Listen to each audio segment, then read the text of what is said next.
Hello all, this is Jen with Happy Life Travels. Today I'm going to cover 10 misconceptions about full-time RV living. These are legitimate questions that have been posed to us by people that we've come into contact with, family members, things like that. So none of these are made up.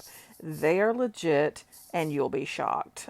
So number one, let's start here.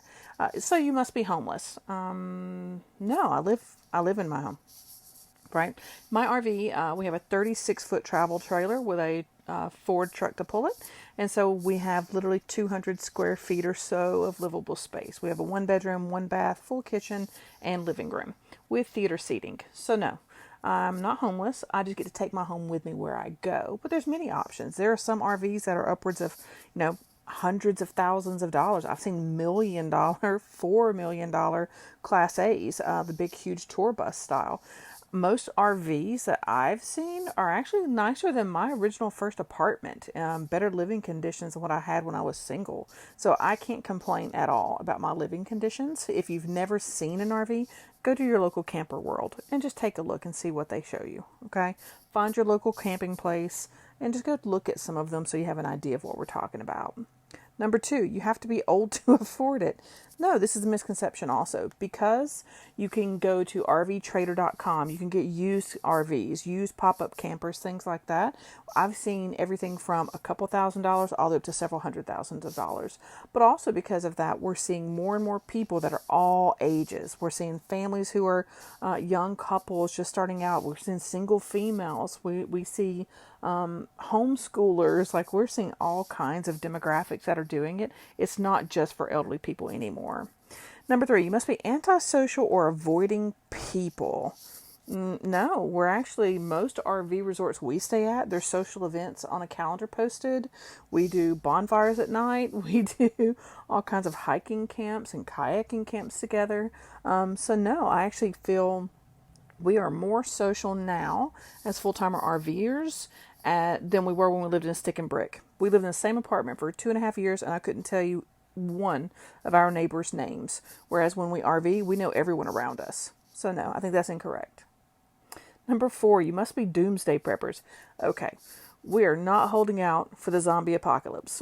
Just because we have camping equipment and hiking equipment and gear that we use to enjoy nature does not mean we're holding out for the end of the world. It just means we might be a little bit prepared, but we're not holding out for it. So I think this is a city person misconception, but no, we definitely are not doomsday preppers. Nobody has space for all that. Like, we have limited space, so no, we're not. We just do enjoy being outdoors, and we do enjoy living this way. Number five, you must be a tree hugger. Now, see, I had to research what that term was. Like, I'm like, what is a tree hugger? And it's basically a slur for people that like reuse their water and crazy stuff like that. And no, that's not what we do. If you know us at all, like, we are glampers, meaning, again, we have a very nice RV. We only stay in RV resorts. If you're a boondocker, some people are. Those folks typically have solar power. They fill up their water tanks and they go out into the middle of nowhere and stay for days or weeks or months or whatever. And that's awesome. I'm not that person because I like having a hot shower every day. So I have a full bath with a hot shower every day. Number six, you must not be able to hold a real job. This one, I had a chuckle at this one. How do you think we afford to go and do what we do? Again, we have an RV payment every month. We have fuel every month. So, no, we do work. We just work remotely. People call it digital nomads. It's called side hustles. It's called gig economy. Like, you name it. There's 5,000 different names for things now. But what we do is we do work camping, where we work in exchange for our spot 2 to 3 days a week, and in exchange we then can live wherever we want to live, and we travel every 6 months and go to a new place. So no, we do have jobs, we just enjoy these. Then the other one was you have to have a CDL to drive an RV. No, that's incorrect.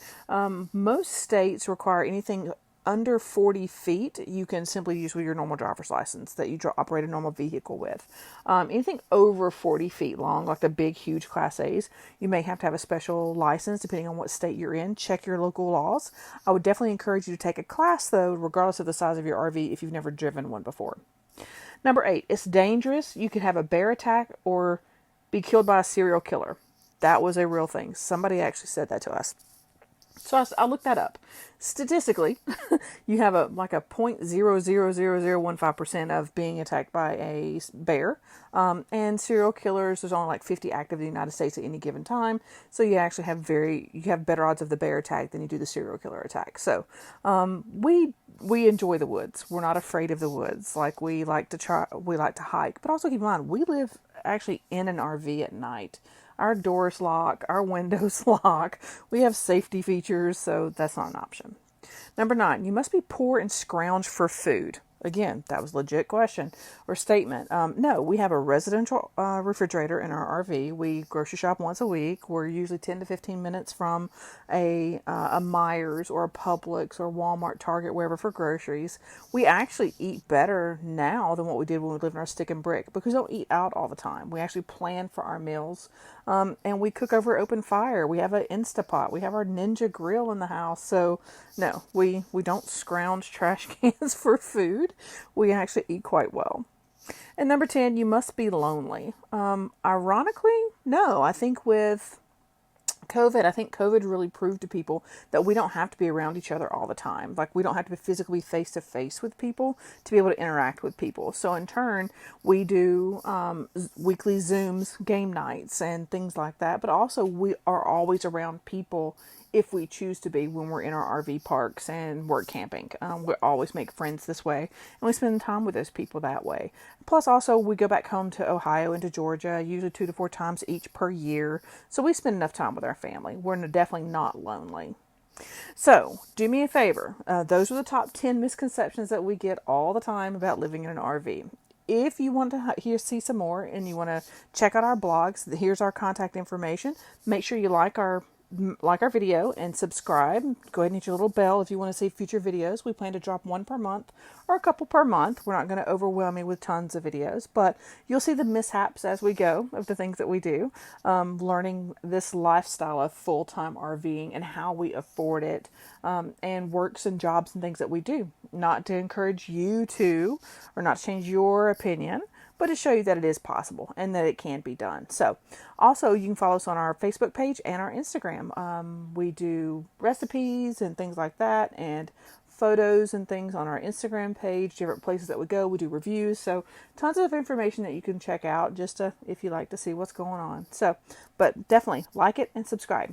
Catch you on the next one.